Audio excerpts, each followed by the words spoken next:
কিয়ামতের ওই কঠিন ময়দানে 7 শ্রেণীর ব্যক্তিকে রব্বুল আলামিন তার আরশের নিচে ছায়া দিবেন।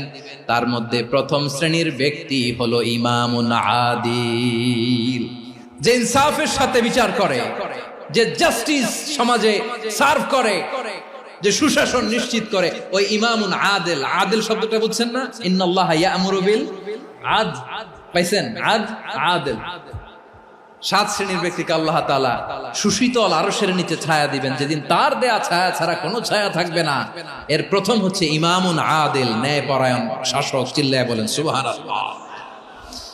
আবার বিশ্বনবী বললেন, ইন্নাল মুকসিতিনা ইনদাল্লাহি আলা মানাবিরা মিন নূর আন ইয়ামিনির রহমান। কিয়ামতের দিন যারা ন্যায় পরায়ণ হিসেবে আল্লাহর সামনে দাঁড়াবে, কিয়ামতের দিন রব্বুল আলামিন তার আরশের ডান দিকে ওই ন্যায় পরায়ণ লোকদের জন্য আরশের ডান দিকে একটা নূরের